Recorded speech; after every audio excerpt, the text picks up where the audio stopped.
Okay, let's not hang around. I'm recording this 72 hours before you're going to be sitting down to actually take the 2024 edition of EDUCAS Media Studies MS1.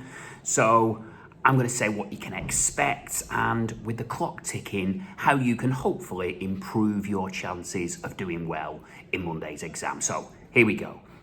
So first question will be your unseen moving image analysis, which could mean 15 marks if it's a media language question, 30 marks. That would of course mean you are comparing it with one of the set products and specifically comparing it in terms of representation. So which is it likely to be? First thing to say is that this is all guesswork. I have precisely no insider knowledge here, but what we can say is that in 2022 and again last year in 2023, the video was used for media language. Are we due a change? Quite possibly. So maybe we can expect the 30-mark representation question to come up first. So what might they ask you to compare it with? Well, formation came up in 2023, so we can probably, although never say never when it comes to exams, of course, we can probably eliminate that. Kiss of the Vampire was 2022. Too soon for a repeat? Possibly. 6 years in, we are still waiting for the Tide advert to wash in on Section A. Will this be the year? Or will the superhuman advert barge straight to the front of the queue? Remember, whatever it is on the representation question, direct, focused, explicit comparisons are essential. And you really need to make clear an understanding of how the representations have been shaped by the context. Hammer those points home. Really got to emphasize that.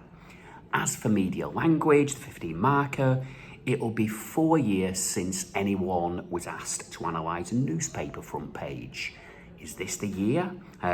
If so, think about how they construct versions of reality and present ideologies and viewpoints, how they give us a version of events that is typically coloured by a clear political bias. More often than not, a right-leaning one, unless it happens to be the Daily Mirror or The Guardian that you're confronted by. And I would imagine that the exam board won't muddy Section B by giving you a Daily Mirror front page on Section A. Whatever form the text takes, use plenty of media terminology, explain what you see, and most vitally, why you see it and what effect it's intended to have on the audience. Into Section B we go then, where you'll start with those media industries questions that will step up in terms of marks available and depth demanded from you.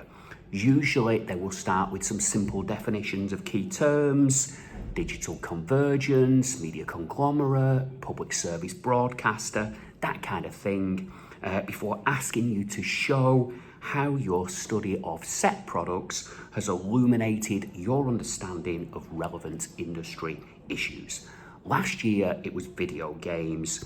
The year before that, it was newspapers. Film has been noticeably absent since 2020. Is that due a comeback this year? Is now the time to revise everything you can about that 360-degree marketing campaign that powered Black Panther to global success? Quite possibly. But remember, as ever, don't put all your eggs in one basket. Don't take unnecessary risks. Keep an ear on the radio, Radio 4, Woman's Hour, and an eye on newspapers and video games, just in case. Always mindful when it comes to industry about the ways in which each industry has had to navigate the transition to the digital age. Finally, the audience section. Remember here, we're going to have 2 audience questions. Last year, allocated 12 marker and an 8 marker respectively. Last year as well, they broke with convention and had each question was about a different set product. Will this be the case again? We will soon find out. Video games haven't come up for a while on this particular section, nor have newspapers. Think about how they appeal to specific audiences, what influences audience responses. These are the sorts of questions you should be pondering between now and Monday morning. I hope that helps. Good luck, all the best. Show that you are a good, knowledgeable, insightful, perceptive media student steeped in media terminology and theory where necessary. All the best. Bye-bye.